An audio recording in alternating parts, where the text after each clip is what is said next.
Maka Lailatul Qadar tahun ni tuan-tuan sekalian, kita kena susun, kena rancang. Tahun ni aku nak bangun malam, Lailatul Qadar aku nak cari. Tahun ni aku tak mau tidur langsung. Hampa tak usah duk main buat kuih rumah aku. Hampa nak buat, hampa buat main siap-siap. Abang akan anak-anak dia. Tahun ni hampa nak main, hampa buat main siap-siap.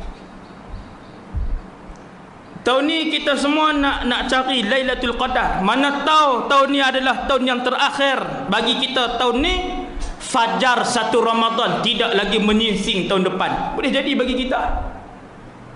Boleh jadi hak ni lah ni tuan-tuan. Ni hak ni last. Kalau yang ni yang terakhir, pastikan Lailatul Qadar milik kita tahun ni. Saya duduk di Syria dulu.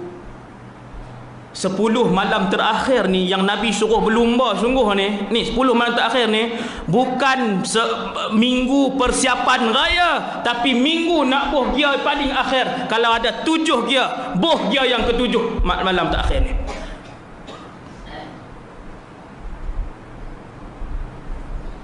Duk 10 malam terakhir saya duduk di Syria. Syria ni bumi yang ramai dengan para ulama. Doa bila duduk di sana mustajab. Macam duduk di tanah haram. Mustajab Syria ni. Tetapi tidaklah secepat doa di tanah haram, tapi dia mustajab. Tanah dia di Syam, Syria. Bila 10 malam terakhir saya duduk di sana dulu, masjid-masjid hidup. Mereka jarang surau, semua masjid. Kami duduk di ibu negara, jadi masjid besar-besar lah.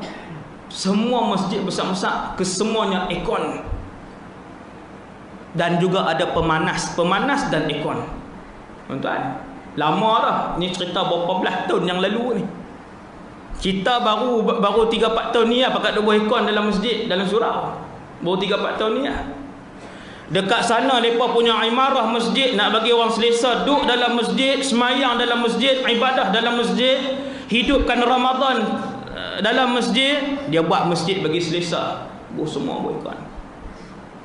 Tuan-tuan, 10 malam terakhir di bumi, di negara Arab, mereka pakai ambil cuti.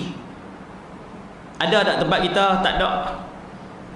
Ambil cuti tuan-tuan. Kami yang universiti pun dapat cuti awal. Pihak universiti, rektor bagi cuti awal. Tiap-tiap kali Ramadan 10 hari, kadang 8 hari sebelum Syawal, cuti. Pasal apa? Pasal orang-orang semua berpusu-pusu pergi masjid. Kita duduk sana, macam ni. Pasal apa? Pasal apa? Pasal ada Lailatul Qadar. Siapa yang nak lepaskan malam yang sama macam 83 tahun? Kita di Malaysia aja yang duk ralik dengan benda-benda nak sambut raya ni. Kita aja. Cuti tuan-tuan. Kalau menengah cuti awal, universiti cuti awal, yang lebih menerujakan kita ialah orang-orang yang kerja tuan-tuan di sana, yang kerja kilang, yang kerja apa ni. Semua ambil cuti tahunan. Ya Allah. Ambil cuti tahunan ni. Cuti tahunan setahun ada 12 hari, 10 hari. Dalam Ramadan.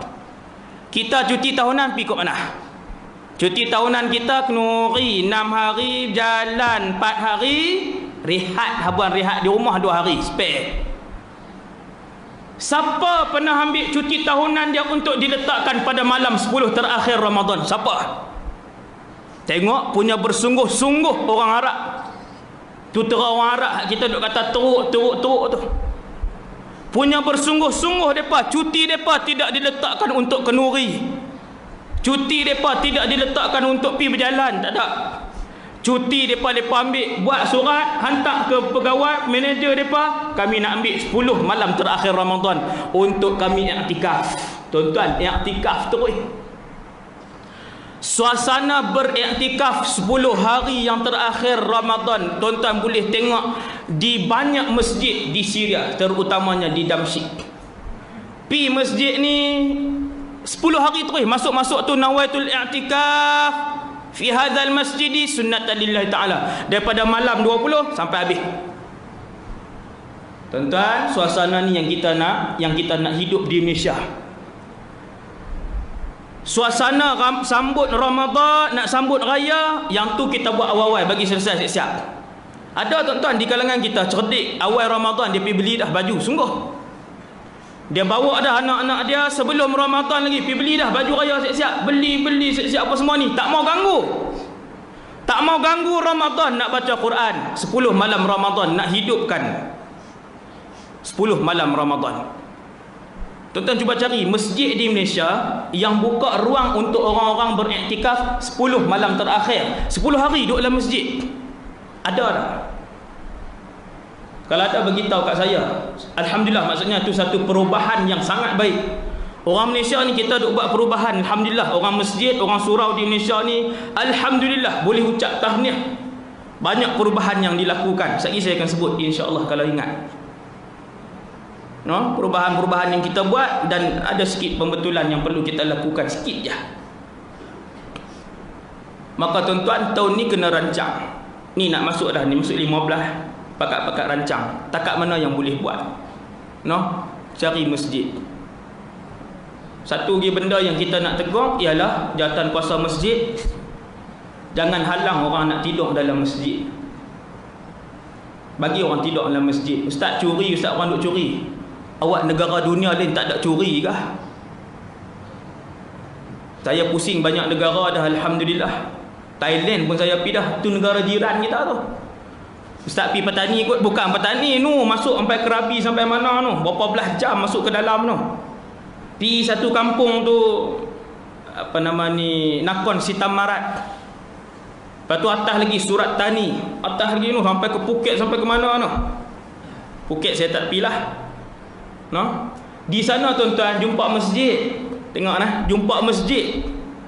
Bila jumpa masjid, kita pun malam tu ada masalah sikit, tidur di masjid. Duk ingatkan nak tidur di luar, tu imam suruh tidur dalam. Cakap tak faham, kongkran-kongkran metai dai mai apa semua.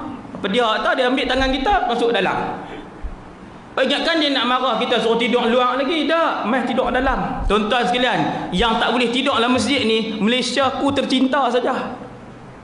Saya pun tak tahu apa AJK kita, apa depa fikir, daripada Perlis sampai ke Johor sama trend. Tuan-tuan pergi Syria, tuan-tuan pergi Mesir, tuan-tuan pergi Jordan, tuan-tuan pilah negara Islam mana pun dalam dunia ni, termasuk Thailand, boleh tidur dalam masjid. Orang Islam nak berehat sat boleh. Bahkan banyak mana hadis Nabi SAW dengan para sahabat bila tunggu semayang, lena sat dalam masjid. Tiap-tiap hari semayang subuh, lepas solat sunat subuh, Nabi akan baring dalam masjid, bukan tidur duduk, baring terus.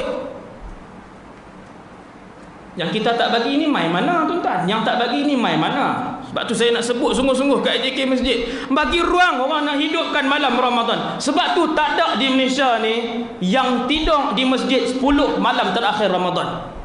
Yang tidur 10 hari terus lah. Kalau pergi tidur sikit-sikit tu ada. Tidur pagi esok balik, tidur pagi esok balik.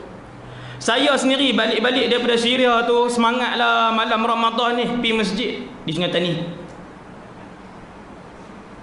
Masuk masjid tu, kita pun malam Ramadan, nak hidupkan malam Ramadan, nak ingatkan sama macam Islam yang ada di Syria. Tak pala dia mai gerak, pagat mai gerak. Ni apa ni, kena tidur di luar. Ni tak boleh ni. Saya pun mangkit, aku kencing tilam ke apakah? Nak kata kencing tak ada, tidur lagi. Masuk makanan tahu masuk, buat hingar tak buat hingar. Oi, peraturan Malaysia tak boleh. Tak boleh. Dia berkata takut tumpah lah apalah. Balik. Sebab tu tuan-tuan, jawatan kuasa masjid beringat, bincanglah macam mana peraturan dia, nak letak 2 orang tolong jaga ke supaya tak berlaku kecurian, bincanglah. Yang penting bagi orang mudah nak iktikaf dalam masjid. Dan maka pakat-pakat susun untuk Lailatul Qadar. Kita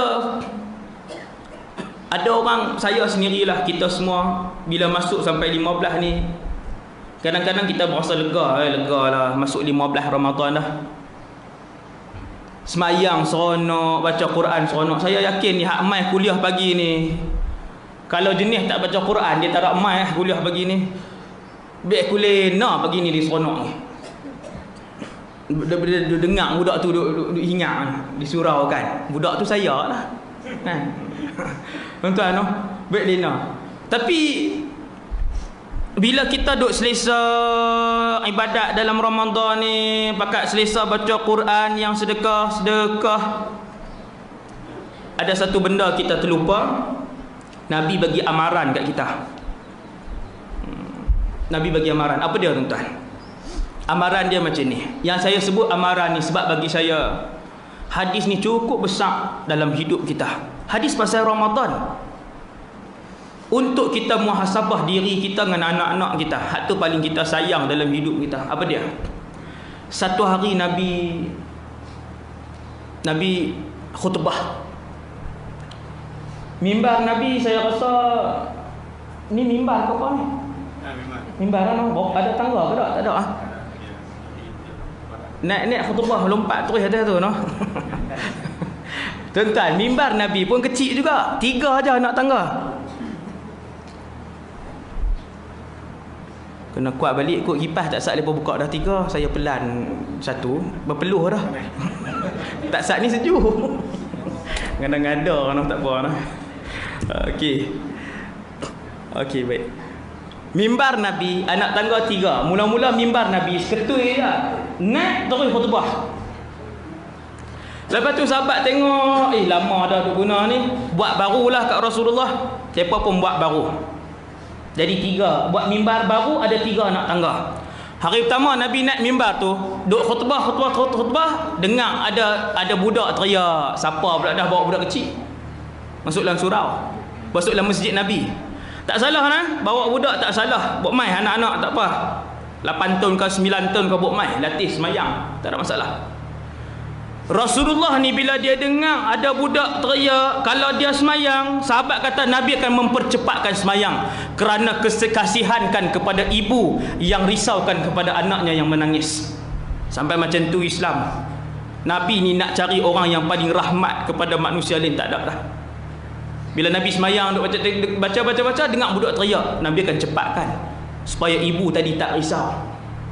Bila Nabi naik khutbah, budak teriak, budak bayi, bunyi suara bayi. Nabi berhenti tuan-tuan. Yang ni Rasulullah ni. Kita tak ada pasal ustaz kalau dengar budak teriak, dia ceramah bang tak heran. Ada apa? Tu imam dengar budak teriak belakang, dia duk tarik semuka macam tu lah. Tengok perangai kita. Nabi berhenti, Nabi cari. Subhanallah. Nabi cari. Tengok tak ada budak. Bila tak ada budak, Nabi cari lagi. Rupa-rupanya yang teriak tadi adalah kayu mimbar lama hak duk sebelah tu. La ilaha illallah, ni mukjizat Rasulullah. Semua makhluk sayang Nabi. Nabi turun mimbar, Nabi pegang mimbar lama, Nabi dakap dia. Nabi tanya apa siapa? Dia kata, ya Rasulullah, dulu kaki muliamu duduk atas aku khutbah hari-hari. Hari ni hang dapat mimbar baru. Nabi pun kata kat dia, ni Nabi pegang dia, dakap dia, duk belai dia macam belai bayi. Sampai terah tu makhluk punya sayang Nabi. Nabi kata, sudahlah, tak apa. Hang nak aku tanam hang tumbuh di syurga nanti ke? Tu pilihan Rasulullah. Ataupun aku tanamkan kamu di sini ke? Tumbuh sebagai sebatang pokok yang hari-hari aku boleh tengok. Dia kata, ya Rasulullah, tanam dan aku tumbuh dalam syurga. Allahu Akbar. Nabi pun pujuk-pujuk dia, diam. Senang. Senangnya bukan hadis tu, hadis satu lagi hak saya nak sebut ni. Nabi naik mimbar, 3 nak tangga. Bila Nabi naik, nak khutbah lah, Nabi naik pijak tangga pertama. Kemudian Nabi berhenti. Nabi duduk dengar macam ada orang cakap. Bila Nabi duduk dengar macam ada orang cakap, kemudian Nabi pun kata amin. Hadis ni ada dalam kitab Al-Adabul Mufrad, riwayat Imam Bukhari. Hadis ni tahap dia hasanun sahih. Zaman lah kena sebut kan? Jangan cari dalam Sahih Bukhari, cari dalam kitab Al-Adabul Mufrad. Nabi naik tangga pertama, Nabi pun berhenti, Nabi dengar orang cakap, Nabi kata amin. Nabi kata apa? Amin. Benda apa amin? Amin maksud dia, ya Allah makbulkanlah doa. Doa siapa? Doa siapa? Apa dia orang tu doa? Pasal apa Nabi pergi kata amin? Sahabat duduk bawah ni menggelisah dah ni. Macam tuan-tuan lah duduk bawah ni. Sahabat duduk tengok, benda apa pula dah lambi ni? Nabi duduk doa kat siapa? Duduk tunggu nak tanya. Lepas tu Nabi naik tangga kedua. Nabi naik tangga kedua, Nabi berhenti. Nabi duduk dengar. Kemudian Nabi kata amin, doa. Nabi kata amin, doa. Kemudian Nabi naik tangga ketiga. Naik tangga ketiga, Nabi berhenti macam Nabi dengar sesuatu. Kemudian Nabi kata amin. 3 kali Nabi amin. Benda apa? Kemudian Nabi naik, Nabi khutbah. Khutbah apa saya tak tahu. Kena baca syarah hadis tu. Kemudian Nabi pun turun. Setelah selesai berkhutbah, Nabi turun. Sahabat-sahabat pakat bangkit. Boleh jadi lepas semayang ke sebelum semayang ke, wallahualam, sahabat pakat bangkit. Tuan-tuan, mereka bangkit pakai rumun Nabi. Yang ni biasa. Kalau Nabi buat satu benda pelik, sahabat mesti pergi rumun Nabi nak tanya. Adalah hadis lain lagi yang Nabi buat benda pelik, sahabat ikut Nabi, turut Nabi. Sahabat pun pergi rumun, ya Rasulullah. Nabi tahu dah, mesti main rumun punya. Mereka kata, ya Rasulullah, tak sat tengok berhenti tangga mimbar pertama, kamu kata amin. Naik tangga mimbar kedua, kamu berhenti, kamu kata amin. Siapa dia ada doa? Benda apa yang dia doa? Maka Nabi pun kata, tuan-tuan tengok, hadis ni pasal Ramadan. Nabi kata, tadi Jibril datang kepada aku. Jibril mai. Jibril. Kemudian Jibril membisikkan kepada aku. Sahabat tak nampak, Nabi dengar. Jibril kata, wahai Muhammad, aku nak berdoa, kamu aminkan doaku ini. Siapa doa tuan-tuan? Jibril alaihissalam. Siapa dia nak tolong amin? Muhammad alaihi salatu wassalam. Saya bila dengar hadis ni tuan-tuan, yang itulah pertama-tamanya dua makhluk yang paling hebat atas muka bumi Allah bergabung doa kepada Allah Subhanahu Wa Taala. Jibril kata, wahai Muhammad, aku nak doa 3 benda, tolong amin. Wahai Muhammad, celakalah mana-mana di kalangan umatmu, adraka Ramadhan falam yughfar lah. Allah bagi nyawa panjang duduk dalam Ramadan, tiba-tiba dosa dia tidak diampunkan. Faham tak tuan-tuan? Nabi kata, Jibril kata ni, Allah bagi peluang dia bernafas dalam Ramadan. Hari ni 15 dah, dosa dia duduk sama banyak macam sebelum Ramadan. Wahai Muhammad, aku doakan kecelakaan untuk mereka ni, sebab mereka tak reti tengok rahmat Allah yang banyak. Ni huraian saya lah. Begitu banyak rahmat Allah dalam bulan Ramadan. Semua orang seronok buat amal ibadah. Tuan-tuan tengok bulan Ramadan, ramai orang tadarus Quran. Tuan-tuan tengok dalam bulan Ramadan, orang boleh semayang tarawih sampai 20 rakaat. Lepas isyak, sembahyang sampai pukul 10.30. Nak cari bulan lain, siapa nak semayang? Maksudnya ramai orang dapat rahmat Allah dalam bulan Ramadan. No? Tiba-tiba ada orang sama macam belum Ramadan. Belum Ramadan dia tak sentuh Quran, masuk Ramadan dia tak sentuh Quran, tuan-tuan. Belum Ramadan dia tak semayang tarawih, sebelum dalam Ramadan pun dia tak semayang tarawih. Belum Ramadan dia tak tutup aurat, masuk Ramadan dia tak tutup aurat. Belum Ramadan tangan dia tidak pernah menjangkau duit dia untuk disedekahkan kepada orang fakir miskin. Dalam Ramadan dia tak sedekah. Tuan-tuan, hak ni, hak jenis ni. Siapa yang ada dalam surau ni, kalau jenis ni kita puasa, kita takat puasa saja, hak lain tak ada apa. Puasa kita takat puasa, betul-betul tahan makan minum subuh sampai maghrib, habis. Hak lain tak ada apa. Tuan-tuan perempuan sekalian, ibu-ibu, ayah-ayah, kita takut masuk dalam hadis ni. Awak Nabi Jibril guna perkataan celaka kau ustaz? Ya, Jibril guna perkataan celaka. Dalam hadis tu dia kata syaqiya fulanun. Jibril kata, wahai Muhammad, celakalah di kalangan umat kamu bila Allah bagi kesempatan duduk dalam Ramadan, dia tak buat pahala apa. Dia tak buat pahala apa, dia duduk dalam Ramadan sama macam hari bukan Ramadan dia. Hak ni celaka Muhammad. Tuan-tuan, Nabi kata apa? Nabi SAW ni di padang mahsyar esok, bila mana Nabi tunggul di telaga Rasulullah, nama dia Haudun Nabi, telaga Nabi, ada umat Nabi Muhammad mai pakat nak mai minum. Sebahagian daripada mereka dihalau dan diusir keluar oleh Jibril alaihissalam. Jibril halau. Nabi buat apa tuan-tuan? Nabi bangun, bergegas bangun. Nabi nak pergi panggil, Jibril pegang dan cekak baju Nabi. Tengok perangai Rasulullah. Nabi dikira nak pergi panggil lah. Dalam hadis tersebut Nabi melompat nak pergi bangun ni, melompat nak pergi bangun, nak panggil umat dia, mai minum. Pasal apa? Jibril, kamu halau. Itu umat aku. Jibril rentak, bukan rentak, Jibril pegang dengan kuat di pinggang Nabi itu. Jibril pegang. Jibril kata, wahai Muhammad, jangan. Saya nak beritahu, kata, perangai Rasulullah sangat sayangkan umat. Tetapi bila Jibril berdoa kecelakaan kepada orang yang tak berubah dalam Ramadan, bila Jibril berdoa celaka bagi orang yang tak tambah ibadah dalam bulan Ramadan, Nabi kata apa? Nabi kata amin. Nabi tak lapik apa dah, Nabi kata amin, iaitu ya Allah, perkenankanlah doa Jibril.